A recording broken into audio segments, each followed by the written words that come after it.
The imminent release of the Nunes memo detailing government corruption has brought about a delicious and insightful irony. With the Post is still in theaters, our media is fighting against government transparency. The whole idea behind Steven Spielberg's latest piece of Oscar bait, The Post, is to use big stars, like Tom Hanks and Meryl Streep, to tell the public that our fearless and heroic media is on our side, will to stand up to the federal government, is only interested in the kind of transparency that exposes wrongdoing and corruption. And yet, on this very day, if you look around, what you will see is the exact opposite. What you will see is a Nixonian media vehemently opposed to transparency, a corrupt institution fighting tooth and nail against the release of a document that will almost certainly expose government wrongdoing and corruption.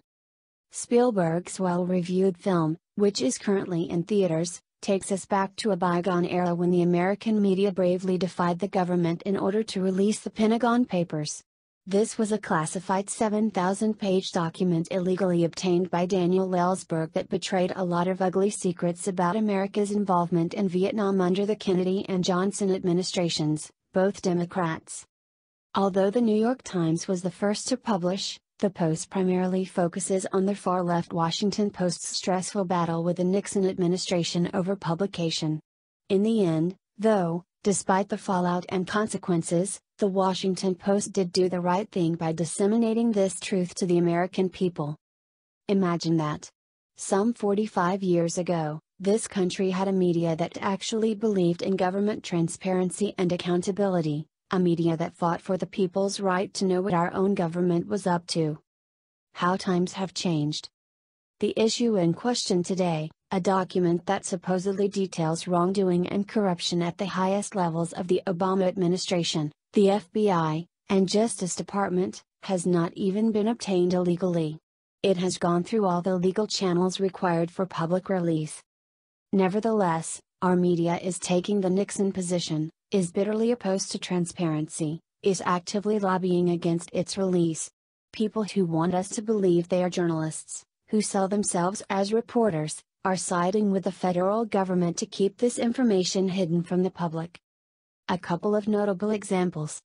Jake Tapper opened his floundering CNN program Thursday, not by hailing government transparency, not with a journalist's excitement over this long overdue peek behind the FISA curtain, but by siding with and enabling those government institutions engaged in the cover-up, by spewing their talking points as fact. The memo, as you know, has been assailed by House Democrats as a partisan memo. The FBI director, Christopher Wray, a Republican appointed by President Trump after the president fired the last FBI director, Wray has taken the unusual step of making it known publicly that he, too, does not want this memo released. He calls it misleading. Today, CNN found out White House officials are now worried that FBI Director Wray could quit if the memo is released against his recommendation. What we don't know is whether that even matters to President Trump. Sources also telling CNN today the president has told his friends that he sees this memo drafted by Republican Congressman Devin Nunes and his Republican committee staff as a way to undermine and discredit the Russia investigation, giving himself cover and ignoring, as we have noted, the objections of two of the nation's top law enforcement officials, not just FBI Director Christopher Wray, but also Deputy Attorney General Rod Rosenstein. Here is Chuck Todd's Wednesday meltdown, which included the word traitor. And it's not normal for the House Intel Committee to vote to make classified information public. It's also not normal for the FBI and DOJ to then be excluded from the declassification process. And it's really not normal for the public to see the kind of material we believe is in the memo. When Edward Snowden leaked similar documents, many people in government called him a traitor. And he, of course, has been on the run from the US government ever since. That's how highly sensitive many people believe the sources and methods are to this memo, that was used to make this memo. Do Tapper and Todd sound like journalists, or do they sound like stooges in the employ of a government institution desperate to cover up its own wrongdoing? In service to the federal government, even the Post's own Washington Post is preemptively tarnishing a document it has not yet seen. Mr. Nunes, a longtime Trump ally, is pushing to disseminate his version as the president's ire about the Russia investigation crests and speculation swirls about his desire to fire senior law enforcement officials, including Special Counsel Robert S. Mueller III and Deputy Attorney General Rod J. Rosenstein. CNN reported Thursday that Mr. Trump believes the Nunes memo could discredit the agency by exposing bias within the FBI's top ranks. And this is just the tip of the iceberg.